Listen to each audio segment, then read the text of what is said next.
Baik, suster, terima kasih refleksi yang sangat faktual dan banyak ya. Kalau krisis keteladanan di ruang publik dampak media sosial hingga ancaman degradasi moral memang menjadi arus balik yang sangat berat dihadapi oleh dunia pendidikan saat ini. Misalnya orang-orang yang seperti suster sebutkan tadi membawa berita hoax dan lain sebagainya. Akhirnya membuat anak-anak ini kadang lupa akan identitas mereka karena mereka menganggap bahwa dengan perkembangan teknologi saat ini membuat mereka itu salah satunya itu bisa berkreasi, tapi satu sisi mereka lupa akan jati diri mereka, akan tugas mereka yang sesungguhnya yang harus mereka lakukan. Nah, menghadapi benturan-benturan realitas yang begitu kompleks saat ini juga, kira-kira bagaimana cara sekolah menghadapi tantangan tersebut? Dari dunia pendidikan mungkin ada beberapa yang berbeda. Yang pertama, interaksi digital yang kuat. Dari sekolah pendidikan harus mengajarkan cara menyaring atau memfilter informasi di internet atau melalui hoax atau menggunakan media sosial secara bijak, atau bagaimana cara menggunakan media sosial secara positif sehingga nilai-nilai positif itu bisa menguatkan diri mereka. Terus yang kedua, pendekatan berbasis empati. Bagaimana di dunia pendidikan mengganti metode ceramah dengan diskusi interaktif atau studi kasus nyata atau secara wawancara secara langsung atau kegiatan-kegiatan sosial yang menyentuh empati siswa secara langsung sehingga dapat menanamkan nilai-nilai sosial. Terus yang terakhir, dari dunia pendidikan juga bisa menjalin kolaborasi atau kerjasama dengan stakeholder atau dengan orang tua masyarakat sehingga dapat menjelaskan nilai-nilai yang diajarkan di sekolah atau dengan nilai yang bisa diajarkan di rumah selama sekolah di rumah juga seperti itu karena di rumah merupakan sekolah pertama untuk menanamkan nilai-nilai Pancasila secara baik, terima kasih suster, sangat menarik, sangat mencerahkan makanya penjelasan suster mengenai pentingnya ini saya katakan itu biasanya artinya ada pendekatan efektif menggunakan media sosial itu secara baik dan yang memberi pembelajaran melakukan kegiatan secara diskursus yang membuat pola pikiran itu menjadi lebih baik. Dan yang paling penting di sini tadi saya petik adalah bagaimana peran orang tua dan sekolah adanya kerjasama ya. Kerjasama orang tua yang mana itu bisa membuka mata bahwa sekolah harus menjadi ekosistem itu yang hidup untuk menyemai Pancasila secara menyeluruh atau holistik sebagai konklusi dari ruang pendidikan dalam pendidikan. Nah, untuk pertanyaan terakhir saya menyambung dari tantangan-tantangan yang dihadapi, lalu apa harapan suster terhadap generasi muda Indonesia dalam menjaga nilai Pancasila? Dari dunia pendidikan merupakan harapan yang terbesar untuk generasi muda. Harapan terbesarnya adalah generasi muda menjadi Pancasila sebagai daya hidup kebangsaan dan masih berpikir bukan sebagai beban atau yang harus dilakukan. Karena di era global ini, di era modern ini, tidak berharap bahwa generasi muda menjadi individu yang memiliki inisiatif dan berwawasan global. Namun tetap memiliki pijakan budaya yang kuat sebagai manusia Indonesia atau sebagai peserta didik yang bernilai Pancasila. Ketika mereka membuat karya atau berbisnis atau memimpin di masa depan, itu nilai Pancasila sudah akan melekat pada diri mereka. Sehingga nilai-nilai Pancasila ini nilai-nilai Pancasila harus menjadi fondasi utama bagi seperti di dunia pendidikan. Karena dengan nilai-nilai Pancasila ini bisa membantu untuk mengalami program-program yang ada di dunia pendidikan. Luar biasa suster. sangat tersentuh dengan kalimat Suster bahwa generasi muda ini tidak boleh kehilangan apa tadi ada saya menyebutkan sedikit kehilangan kompas moral dan empati sosialnya, terutama bagaimana Pancasila itu bisa diterapkan dalam kehidupan anak-anak muda. Nah, pendidikan memang sejatinya kalau berdasarkan hasil wawancara yang saya dengar, mungkin saya bisa simpulkan sedikit.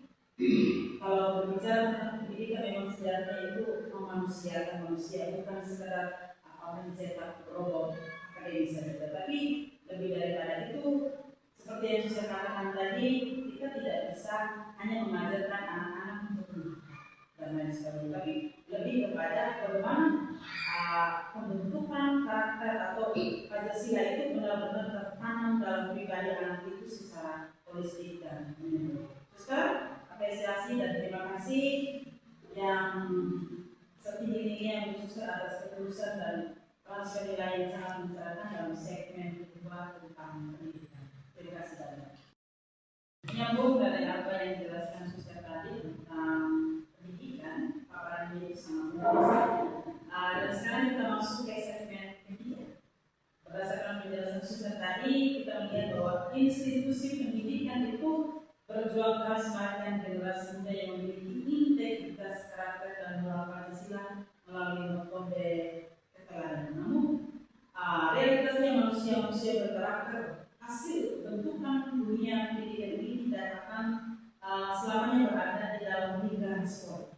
Mereka akan lulus dan turun ke masyarakat dan langsung berbenturan dengan sistem makro yang mengandalkan hajat hidup orang banyak, yaitu sistem politik dan kebijakan politik.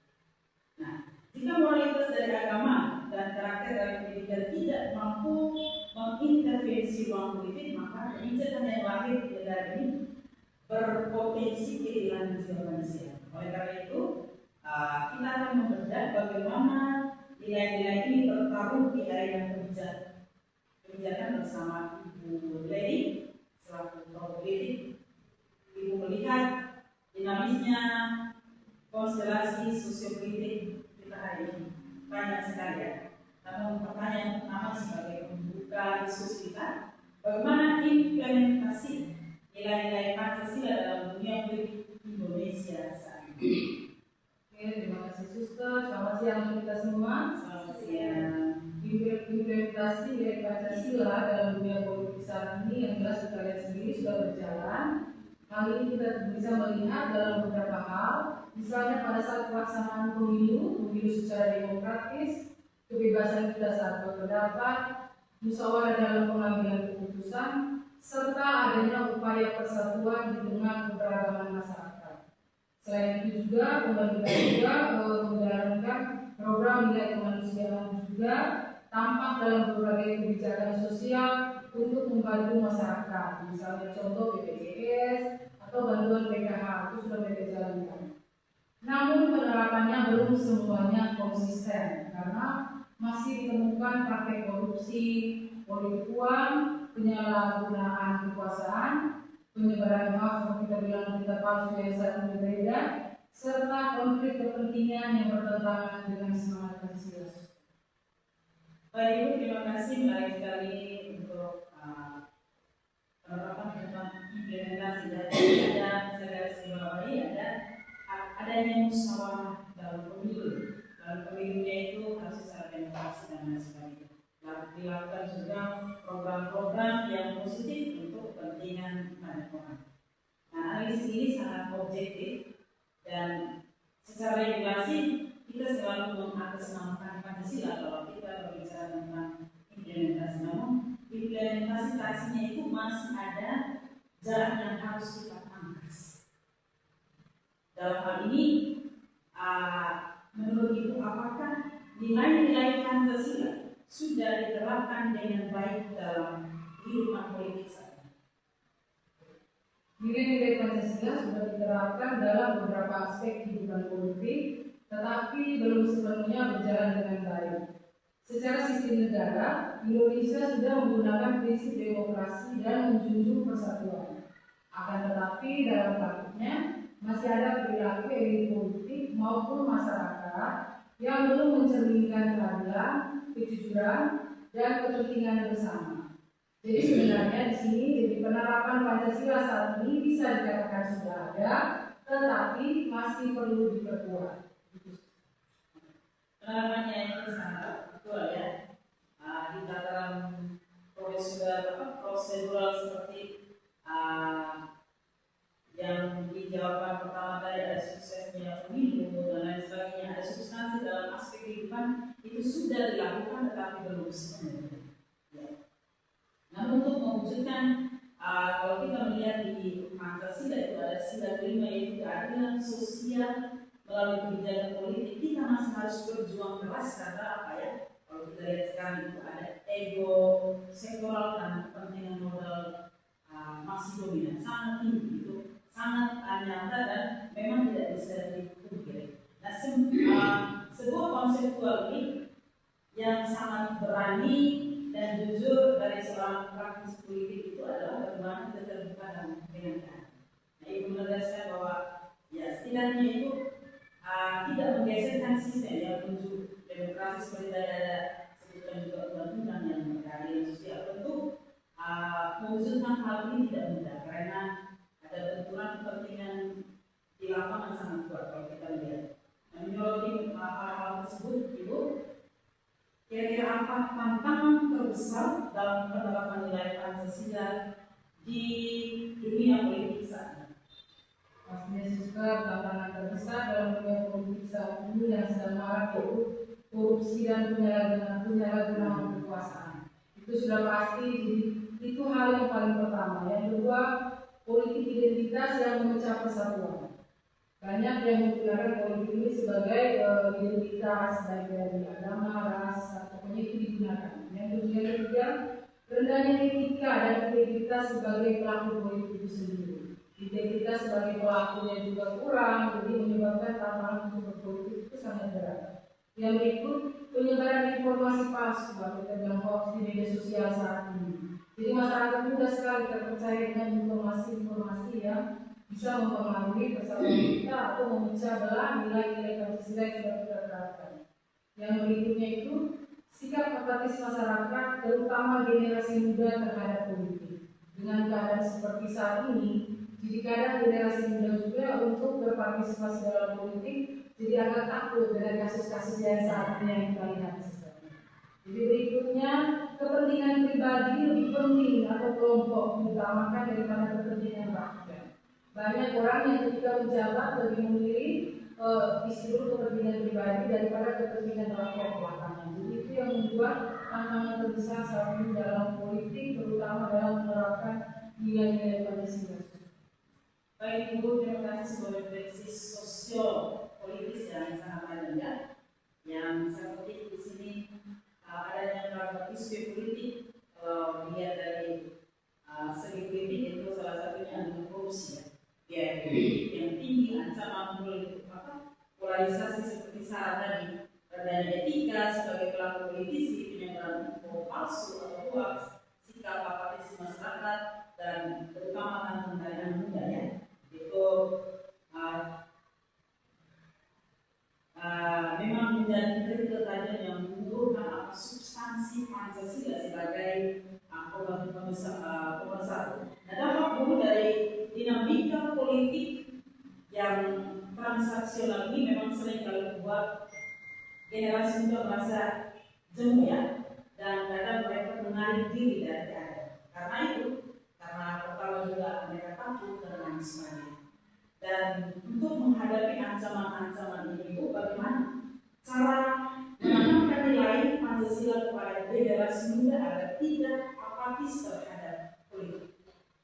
Mungkin yang kita bisa terapkan untuk menanamkan nilai-nilai Pancasila kepada generasi muda, yang pertama pasti pendidikan karakter. Pendidikan karakter dan pendidikan Pancasila sejak dini. Jadi pendidikan karakter itu merupakan landasan atau dasar seseorang, jadi itu merupakan fondasi dasar karakter.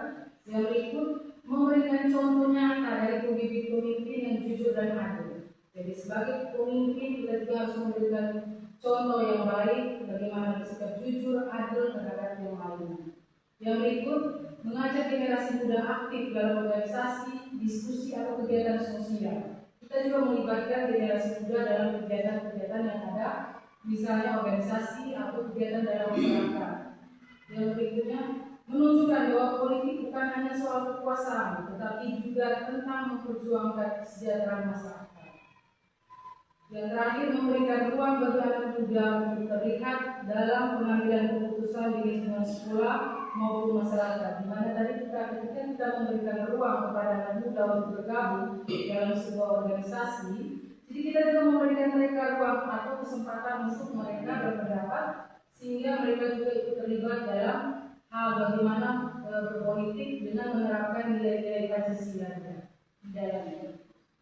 Sangat menarik dan sangat mencerahkan Ibu menjelaskan itu mata bahwa untuk memotong mata rantai aktivisme ya kita butuh edukasi politik yang partisipatif, bukan indoktrinasi atau soal.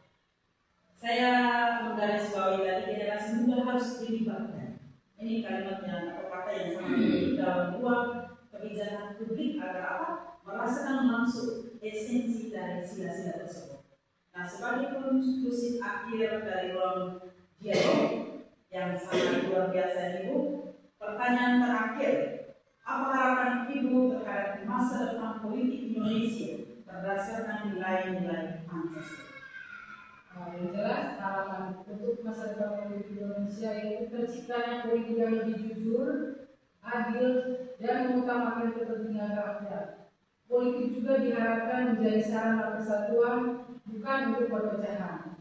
Selain itu, diharapkan lahir generasi pemimpin yang berintegritas, menghargai keberagaman, serta mampu menjalankan demokrasi dengan semangat gotong royong, keadilan sosial sesuai nilai-nilai dalam Pancasila.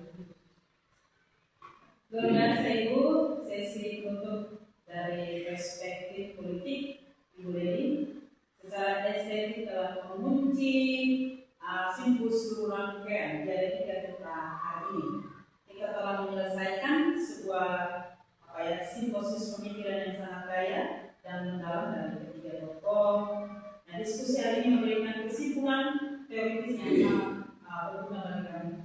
Agama memberikan fondasi moral spiritualnya. Pendidikan menjadi rahim yang membentuk karakter manusianya, dan politik menyediakan payung kebijakan legal formal. Dan ketiganya bukanlah entitas yang berpisah, melainkan satu kesatuan ekosistem dalam membumikan Pancasila di bumi Nusantara. Kami mengucapkan terima kasih yang sebesar-besarnya kepada yang terhormat Ibu Selvi selaku Menko Agama, Suster Magdalena selaku tokoh politik, dan Ibu Leli selaku tokoh politik atas transfer pengetahuan, waktu, dan argumen dunia yang sangat luar biasa ini. Dan seluruh draft pemikiran hari ini akan menjadi pilar utama yang sangat berguna dalam laporan akademis luas kami. Akhir kata, saya Suster Asri mewakili teman-teman mengucapkan terima kasih banyak. Semoga wawancara tidak berhenti di sini, melainkan terus hidup dalam lawan dan perjuangan kita. Selamat siang, salam Pancasila. 2, 3. Salam.